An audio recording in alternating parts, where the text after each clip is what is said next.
hal-hal yang secara natural atau alamiah itu terjadi biasa, bisa jadi persoalan besar sekarang ya.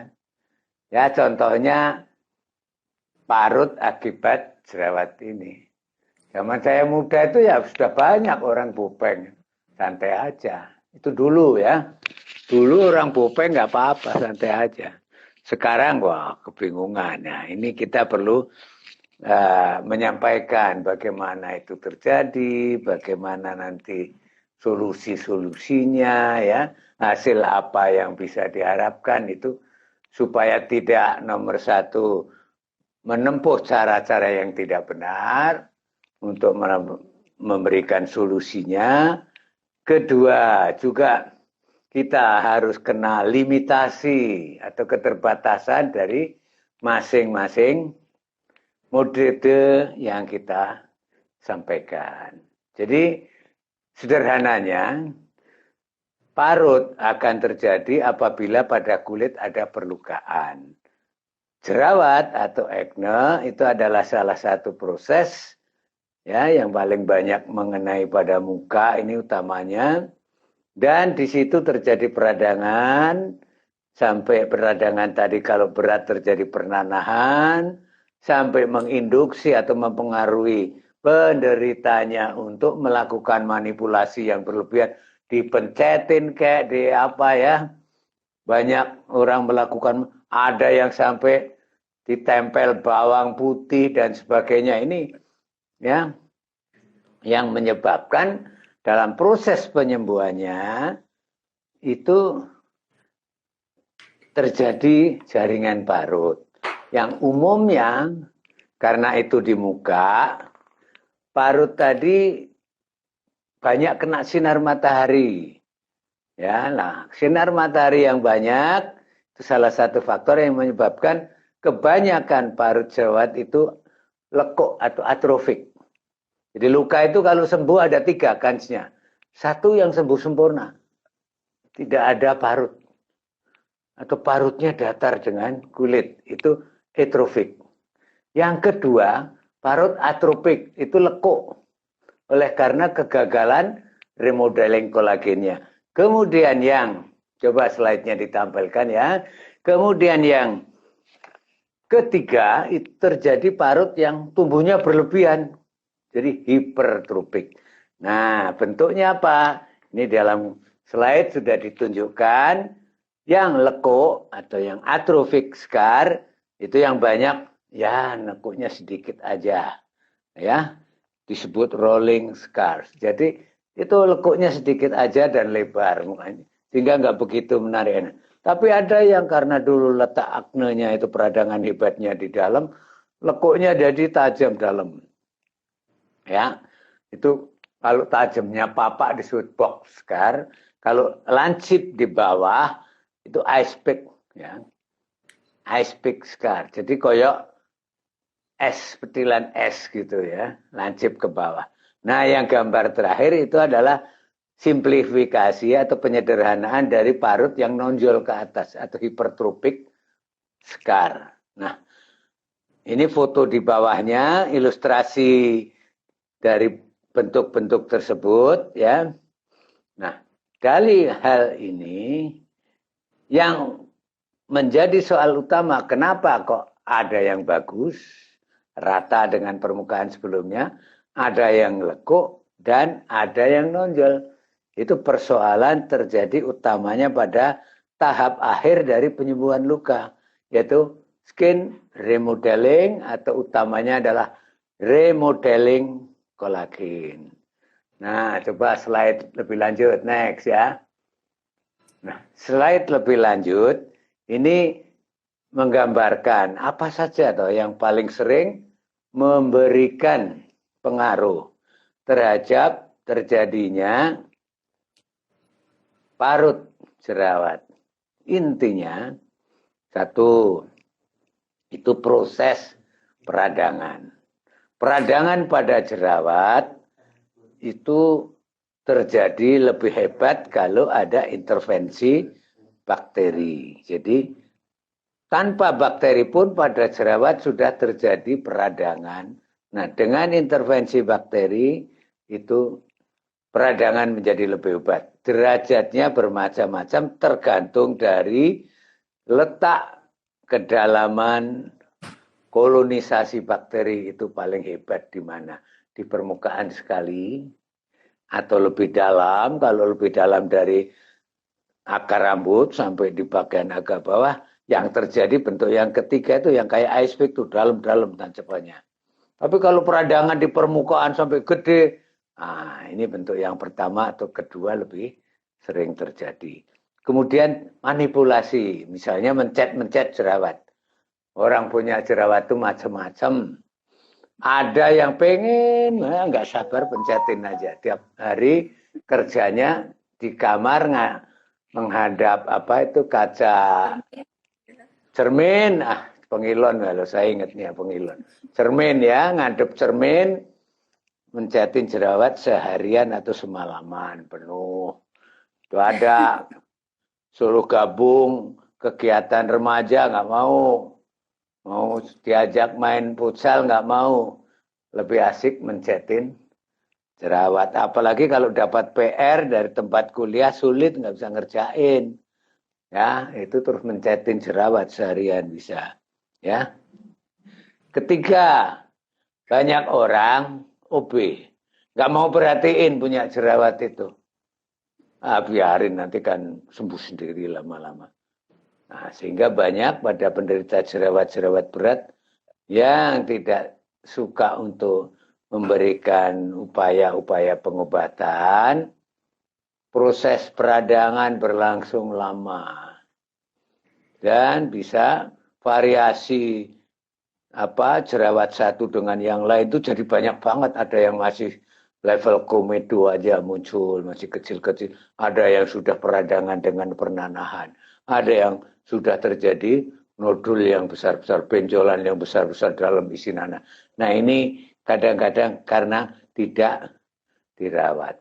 Dampak dari tiga hal tadi, ya ada proses peradangan, bakteri, dan yang lain, manipulasi dari pasien sendiri, dan yang ketiga OB tidak mau melakukan perawatan yang betul untuk jerawatnya, itu dalam proses penyembuhan itu terjadi kegagalan remodeling kolagen atau pertumbuhan kolagen yang untuk dorong supaya kulitnya itu sama rata sama tinggi itu jadi sangat kurang.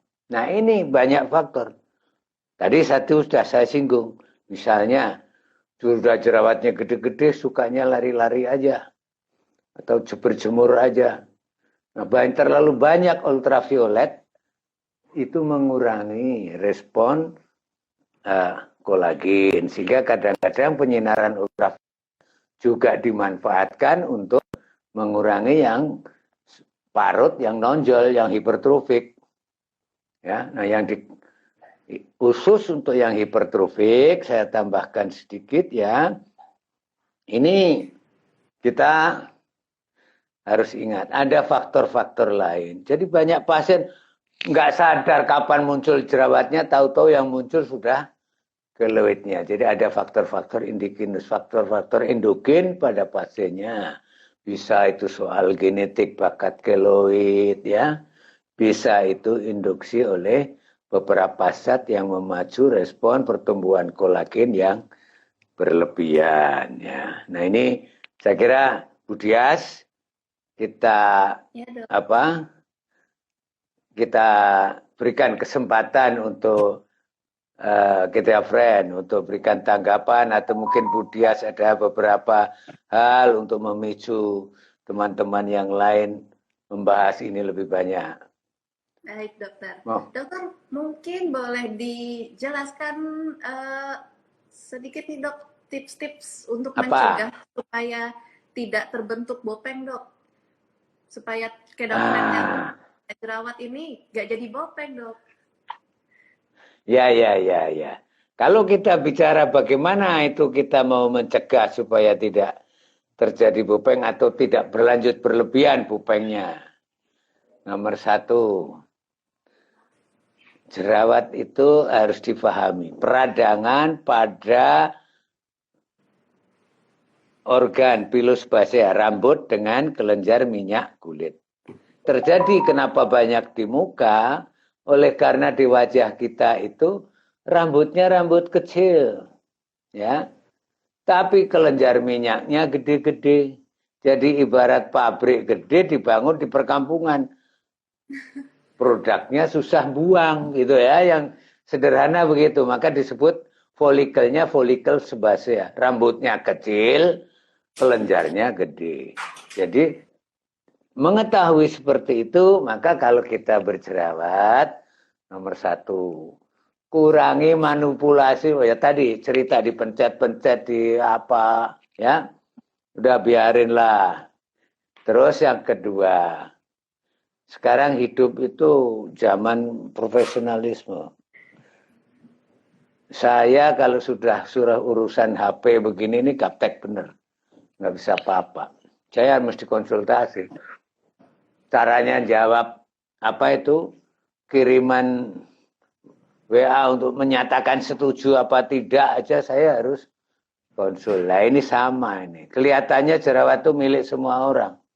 Tapi ada orang-orang yang belajar khusus bagaimana menangani jerawat dengan baik. Jadi konsultasi. Konsultasi dengan profesional untuk mengatasi jerawat. Kita gampang, tapi kalau tidak konsultasi mudah tersesat. Ya. Kemudian, di dalam tubuh manusia, untuk penyembuhan luka itu dibutuhkan. Kan tahap pertama itu penghentian proses. Itu terjadi fase namanya peradangan. Jadi kalau orang kena trauma, nomor satu radang. Nomor dua homeostasis, reorganisasi tubuh diperbaiki kembali. Ketiga remodeling. Nah setelah saat kita remodeling ini, kita perlu nutrisi yang bagus. Jadi mineral harus baik. Kenapa kok mineral yang diperlukan? Mineral sangat diperlukan karena mineral-mineral itu sangat diperlukan sebagai koenzim istilahnya untuk aktivitas misalnya pada sintesis kolagen ya kolagen sintesis kolagen. Jadi mineral-mineral ini dibutuhkan untuk koenzim pada sintesis kolagen pada waktu proses kolagen remodeling. Nah kemudian karena kita itu kegiatannya juga sering banyak di luar, ya kita suka keluyuran kemana-mana, apa istilahnya Pak Budi kalau kita traveling, wah anak sekarang suka traveling, pakai motor gede dan seterusnya ya.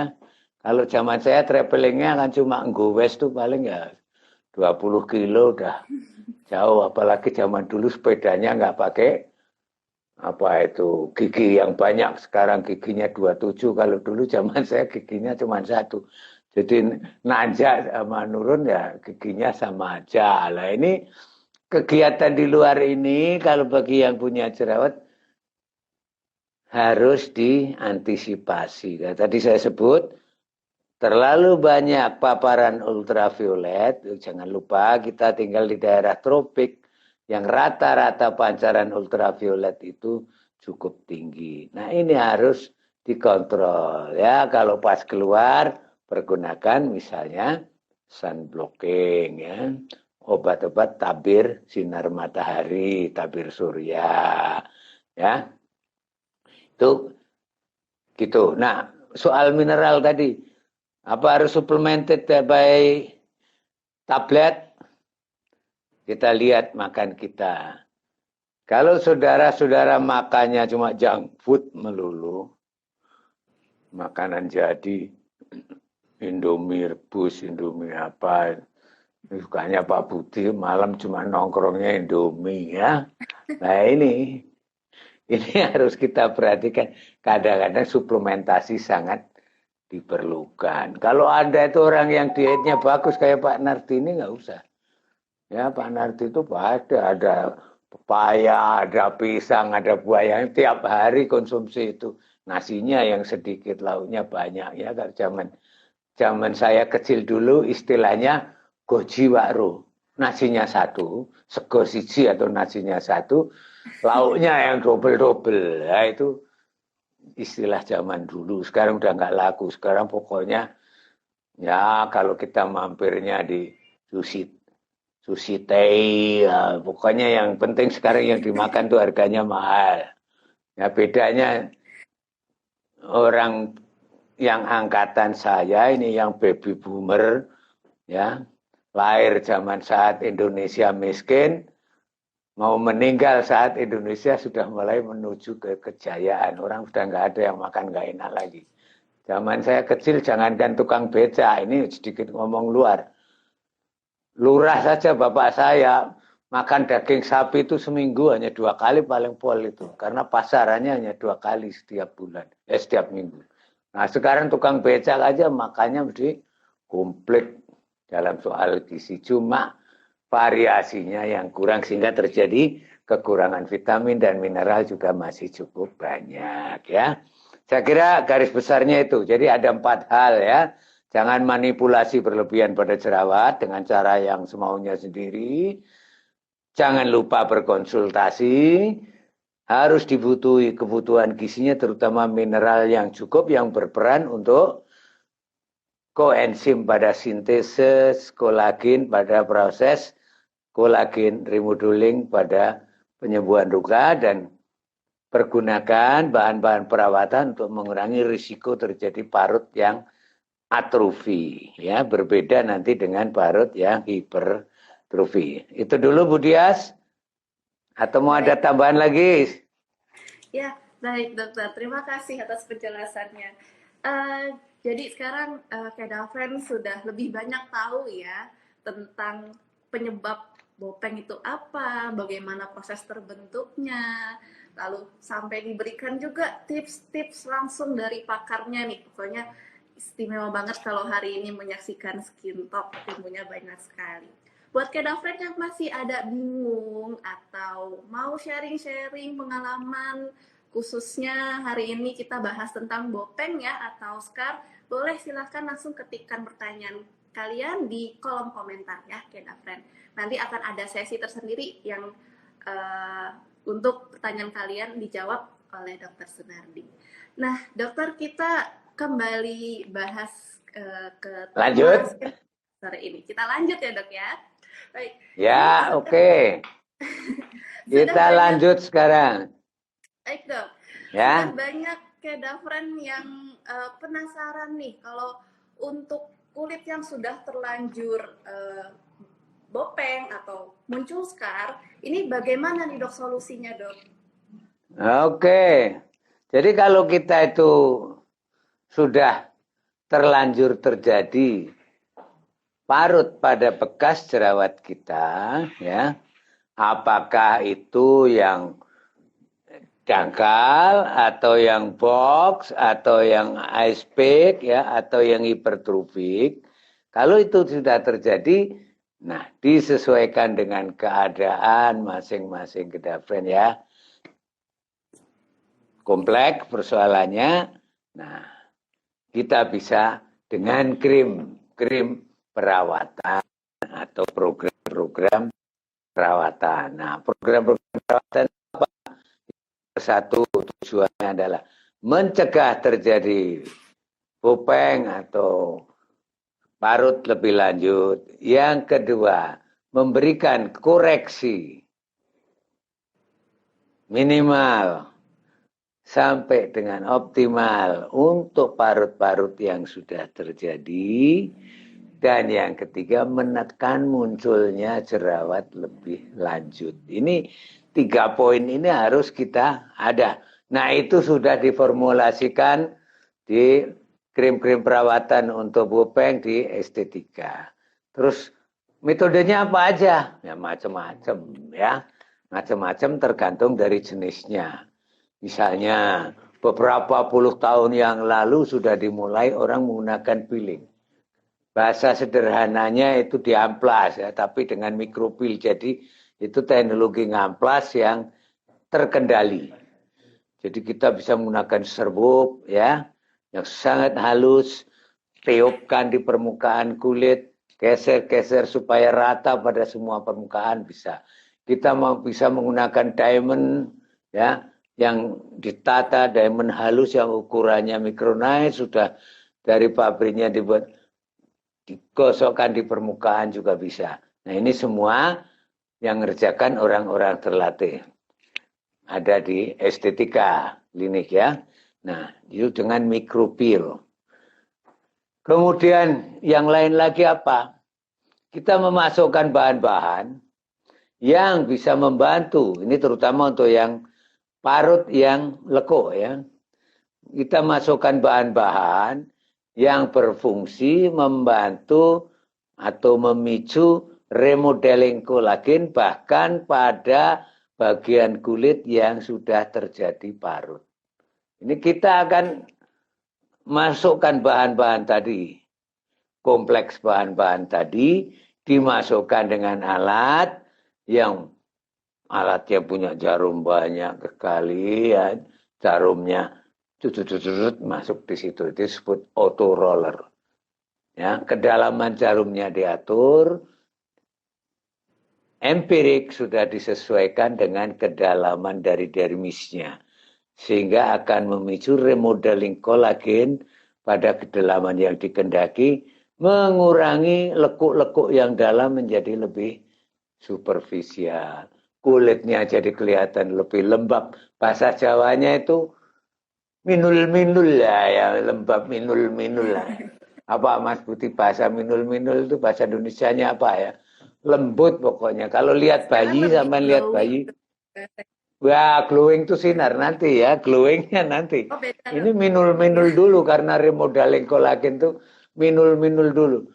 Ya kayak gampangannya kalau minul-minul tuh levelnya yang sangat halus itu kayak bayi. Jadi kalau orang ketemu bayi, pipinya itu pengen diciwel gitu ya. Diciwel bahasa Indonesianya apa? Ah, dicubit tapi halus gitu ya. Ya, kalau ketemu gadis, nah beda lagi respon permandangnya ya. Nah, ini yang dengan model misalnya auto roller ini diharapkan minul-minulnya itu karena kulitnya menjadi lebih lembab tergantung dari bahan yang disuplementasikan pada proses itu. Misalnya kalau itu koenzim vitamin C misalnya ya yang diberikan itu vitamin C adalah standar untuk antioksidan, itu yang diberikan, mau tambahin apalagi bisa macam-macam. Tergantung nanti ya. Maka tadi saya katakan di depan ini tergantung situasi. Kemudian yang ini produk darah misalnya PRP, platelet rich plasma, ini niru apa itu? Pangeran Dracula, makanannya darah sendiri Vampir, ini ya. vampir. Ya, vampir teknik nih ya. Nah, saya nggak senangnya cuma satu vampir teknik tuh. Baunya amis, nggak ngerjain, nggak enak ya. Tapi jangan lupa darah itu yang diambil hanya plateletnya. Platelet itu komponen yang bikin jendalan. Jadi kalau orang luka itu nomor satu hemostasis itu mesti menghentikan luka dan proses peradangan sel-sel datang ke situ. Nah, yang diambil dari untuk PRP ini adalah sel-sel trombosit tadi. Karena pada sel trombosit tadi, faktor penyedaran tadi mengandung banyak hormon-hormon pertumbuhan. Nah, hormon-hormon pertumbuhan ini dengan teknik tertentu yang ada pada darah kita sendiri diambil, ya, dikumpulin, jadi diberi anti jendal dulu, dipusingkan, ada di sentrifus sampai G tertentu. G itu gauk satuan putaran pada rel kereta dulu pakainya, tapi sekarang dihitung untuk berapa putaran tergantung dari diameter dari alat pusingnya atau sentrifusnya ya. Nah, kita koleksi kemudian pas bagian yang banyak mengandung plateletnya, trombositnya. Ini diambil. Nanti trombositnya pada waktu pecah, dia ngeluarin salah satunya adalah hormon-hormon pertumbuhan. Ini yang diharapkan memicu remodeling kolagennya. Ini kuncinya tadi berkali-kali saya katakan pada kolagen remodelingnya. Karena kalau sudah kolagen remodeling, itu nanti kulitnya tambah kenceng, kolagennya muda, kulitnya tampak lebih kencang, keriput kurang. Nah, ini Bu Dias tampak lebih glow ya. Ya, nggak tahu glow-nya kayak macam-macam. Kalau saya gini nih sudah glow. Untuk usia mau 70 tahun ini Pak Nardi sudah termasuk glow ya. Perawatannya luar biasa ini. Wudhu 5 kali sehari kan bisa ya. Ya, ini PRP. Nah, dari PRP ini kok ngapain mesti trombositnya diambil semua. Ada orang pikir-pikir lah, ambil persen dari plateletnya. Jendalanya biarin jendal, nanti kalau dimasukin pendingin keluar cairannya kayak persen gitu. Nah, itu cairan itu disebut lisat platelet. Itu juga kandungan hormonnya lebih tinggi lagi karena yang di situ yang diambil hanya dari trombosit-trombosit yang sudah pecah dan bisa dipakai berkali-kali. Sayangnya keluarnya kadang-kadang sedikit. Nah, untuk produk PRP atau ini keunggulannya tidak pernah menimbulkan reaksi apa-apa. Itu keunggulannya karena dari darah sendiri, ya, dari darah sendiri bukan seperti vampir darah orang lain, ya. Nah, kemudian hormonnya cocok. Sayangnya keterbatasannya apa? Orangnya umur berapa? Umur orang sangat mempengaruhi tingkat produksi hormon pertumbuhan pada trombositnya. Artinya derajat kesehatan atau kebugaran setiap orang mempengaruhi masing-masing aktivitas dari hormon pertumbuhan yang akan dikeluarkannya. Itu tadi terapi-terapi awal. Nah, kalau lanjut lagi, wah ada yang dalam banget gimana? Banyak teknologi berkembang cepat, kita bisa menggunakan laser. Laser itu basicnya ada dua. Laser yang membakar, ya, dan laser yang induksi. Itu bahasa Indonesia ya, bahasa Indonesia. Saya tidak menggunakan bahasa angel-angel. Ya, pakai yang membakar sama yang tidak. Nah, yang dilakukan di sini apa? Yang membakar kita butuhkan. Kenapa? Karena yang kita rusak pada kita berikan luka lagi pada parut yang jeglong misalnya, ya. Parut yang jeglong kita berikan trauma lagi dengan laser, misalnya laser CO2. Ini tersedia juga di klinik estetika di Indonesia ya. Nah, ini nanti sembuhnya. Nah, setelah di laser harus diberi obat-obat yang bisa membantu untuk memicu remodeling kolagennya menjadi lebih baik lagi ya. Jadi selalu kita harus kombinasi laser aja tidak cukup, laser ditambah dengan obat-obat tadi yang membantu untuk remodeling kolagen lebih baik sehingga umumnya beberapa kali perawatan saja perubahan itu sudah kelihatan lebih baik ya. Nah, yang lain lagi apa? Ini dunia selalu dipenuhi dengan isu. Ya. Sejak zaman dulu, saya di kulkas saya masih ada juga itu salmon ya. Sejak zaman dulu itu ikan dikonsumsi oleh manusia. Tapi ya tadi itu perkembangan demand dari orang-orang hidup, terutama orang-orang mudanya itu. Sekarang salmon dimanfaatkan untuk yang lain. Jangan heran dengan istilah DNA salmon treatment ya. Apa yang dipakai DNA-nya toh, diekstraksi DNA-nya atau DNA-nya toh dia dipakai. Ya enggak murni semurni itu ya. Ya kalau orang memurnikan diekstraksi DNA ya sok katutan macam-macam ya. Tapi intinya DNA salmon ini asumsinya juga sangat membantu meningkatkan level remodeling kolagennya. Jadi ini pertumbuhan kolagen akan diharapkan lebih hebat lagi. Orang salmon itu iwak larangnya railo ya. Kalau beli untuk serumah itu 350.000 itu hanya potong paling dibagi orang belum kenyang udah habis itu ya. Nah ini sekarang diekstraksi DNA-nya, maunya DNA-nya, purity-nya bervariasi tergantung pabrik yang bikin ya. Ini yang dipakai di estetika ya bagus ya. Nah ini mengurangi, nomor satu memicu remodeling kolagen lebih optimal lagi.